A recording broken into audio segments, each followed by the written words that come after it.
আসসালামু আলাইকুম। আজকে আপনাদেরকে দেখাবো সহজে কিভাবে বীজ ডিম চেক করতে হয়। আমাদের বাড়িতে দেখেন মাশাআল্লাহ অনেকগুলো ডিম রয়েছে। এখন সবগুলা ডিমই কিন্তু মাশাআল্লাহ বীজ ডিম রয়েছে। এখন এখান থেকে কিছু দেখাবো আপনাদেরকে, একটু চিনে রাখবেন। কষ্ট করে ডিমের দিকে একটু নজর রাখবেন, তাহলেই দেখতে পারবেন যে ওরা কত সুন্দরভাবে বীজ ডিম পারে আমাদের বাড়ির মুরগি। আলহামদুলিল্লাহ এইবারে কিন্তু আমাদের বাড়িতে কোনো ডিমই কিন্তু আমরা বীজ ডিম ছাড়া পাইনি। সবগুলো ডিমই কিন্তু মাশাআল্লাহ বীজ ডিম পেয়েছি। এখন আপনাদেরকে দেখাবো এই ডিমগুলোর মাধ্যমে। আপনারা কিন্তু এই ভিডিওটা দেখার পর সহজে কিন্তু চিনতে পারবেন যে কিভাবে বীজ ডিম চেক করতে হয়। দেখেন প্রথম অবস্থায় কিন্তু একটি লাইট নিতে হবে। লাইটটি আপনাদের চার্জ দিয়ে দিবেন, একদম লো আলোতে দিবেন না, কারণ লো আলোতে কিন্তু বেশি একটা বোঝা যায় না। আপনারা ফুললি চার্জ দিয়ে দিবেন। যখন চার্জ নিয়ে দিবেন তখন দেখবেন আলোর পাওয়ারটা বেড়ে গেছে, তখন বীজ ডিমটা দেখতে অনেক সহজ হবে আর কি। এখন আপনারা একটু লক্ষ্য করে দেখেন, মানে লাইটের মাধ্যমে তো দেখাচ্ছি, আমাদের ক্যামেরার ভিতরে এতটা শো করতেছে না এবং দেখাচ্ছে না, তারপরেও দেখানোর চেষ্টা করতেছি। দেখেন এই যে অংশটাতে আপনাদের দেখাচ্ছি সেটা অংশ হচ্ছে, দেখেন ডিমের ভিতরে একটা গোল একটা রাউন্ড দেখা যাচ্ছে। সবগুলো ডিমের ভিতরে কিন্তু দেখবেন একটা রাউন্ড দেখা যাচ্ছে। একটু খেয়াল করে দেখেন।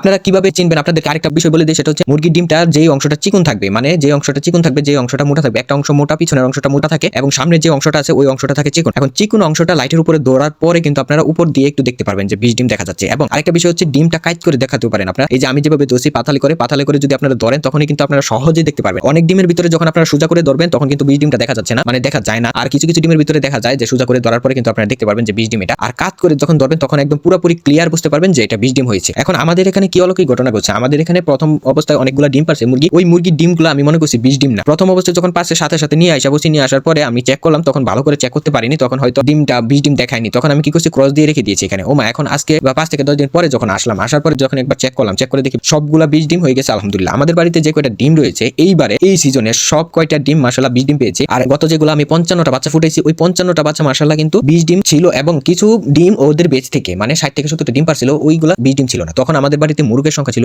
একটা, শুধুমাত্র একটা মুরগ ছিল। আর এখন বর্তমানে আমাদের বাড়িতে বড় ব্রিডার মুরগ হচ্ছে 3টা। এখন এই 3টা মুরগের কারণে কিন্তু মাশাআল্লাহ আমাদের বাড়িতে কিন্তু সুন্দর বীজ ডিম হচ্ছে। আপনাদের বাড়িতে যদি 20টা মুরগি রাখেন, তখন যদি একটা মুরগ রাখেন, মুরগটা যদি তত্তাজা না থাকে, হাইপাই না থাকে, বড় সড়ো না থাকে, তখন বীজ ডিমের আশঙ্কা পাওয়া যায় না, মানে বীজ ডিম পাওয়াই যায় না। তখন যদি আপনারা ডিম বসান, চেক না করে, তখন কিন্তু ডিমগুলো নষ্ট হয়ে যাওয়ার সম্ভাবনা আছে। আর আমাদের বাড়িতে 3টা ব্রিডার আছে এবং এই 3টা সরে যাওয়ার পরে কিন্তু আলহামদুলিল্লাহ আমাদের বাড়িতে 3-4টা আরো নতুন করে তৈরি হচ্ছে ব্রিডার। ওইগুলো দিয়েও কিন্তু আমরা পরবর্তীতে ব্রিড করাতে পারবো। এখন আমাদের বাড়িতে যে কয়টা ডিম পারছে, একটা ডিম শুধুমাত্র ভাঙছে, মানে একটা ডিম কি করছে, ভুলে খাঁচার উপর পেরে দিয়েছে ওরা আর কি। বর্তমানে কিন্তু শীতকাল চলতেছে, এই জন্য আমরা মুরগি কবুতর সবগুলো একটু দেরিতে সারি, 10টা 11টা 10:30টার দিকে সারি আর কি। অতক্ষণ পর্যন্ত তারা ভিতরেই থাকে। এখন এত দেরিতে সারার পরে কি করে, মুরগি কিন্তু উল্টাপাল্টা জায়গার ভিতরে ডিম পেরে দেয়। কিছু সময় দেখি মাটির ভিতরে ডিম পারছে, কিছু সময় দেখছি খাঁচার উপর ডিম পারছে, কিছু সময় দেখছি কবুতর যে জায়গায় ডিম পারে ওই জায়গায় ডিম পারছে, কিছু সময় দেখছি আমাদের একটা কাঠ বিছিয়ে রাখছিলাম, ওই কাঠের উপর ডিম পারছে আর কি। ওই যে ডিমগুলো যেগুলো পারে ওইগুলা আলাদা আলাদা জায়গায় যে কোনো সময় যে কোনো মুহূর্তে ওরা ডিম পেরে দেয়, কারণ ডিমটা চলে আসছে, বাতি হয়ে গেছে, তখন যে কোনো সময় আইসা পরে তখন পেরে দেয়। এখন এই যে ডিমটা যখন পারে তখন কি করছে, ও বলে খাঁচার উপর ডিম পারছে। আমি কি করছি, সকালবেলা তাড়াহুড়ার ক্ষেত্রে আমি বাচ্চাগুলো নামাতে গিয়ে উপরে তুইছিলাম, খাঁচার উপরে বাচ্চাটা যখন নামাতে গেছি তখন নাড়া খাইছে, নাড়া খাওয়ার পরে খাঁচার উপরে যে ডিম পাচ্ছে ওইটা আমি খেয়ালই করি, ওইখান থেকে পড়ে গিয়ে ভেঙে গেছে। তার মানে আমাদের বাড়িতে এই পর্যন্ত ডিম পেরেছে যে কয়টা, সবগুলা ডিমই কিন্তু মাশাআল্লাহ বীজ ডিম হয়েছে। এবং এই বেচের একটা ডিম শুধুমাত্র ভেঙে গেছে, আর বাকি যেটা হয়েছে সবগুলাই কিন্তু বীজ ডিম হয়েছে। এখন আপনারা একটু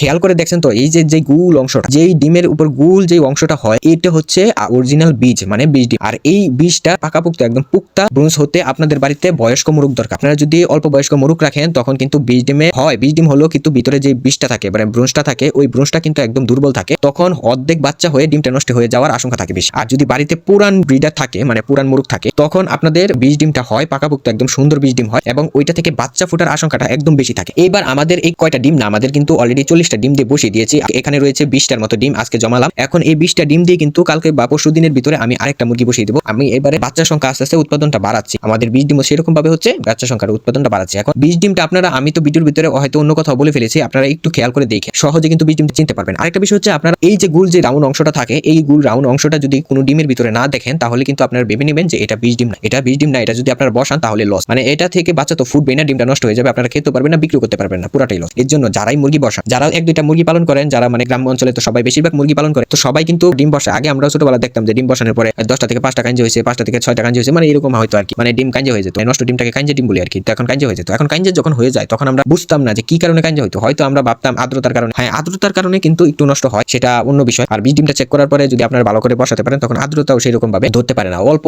সমস্যা। এটা হচ্ছে একদম অল্প সমস্যা আর্দ্রতার। আর মেইন সমস্যা হচ্ছে বীজ ডিম যদি না দেন তাহলে ডিম ফুটবে না।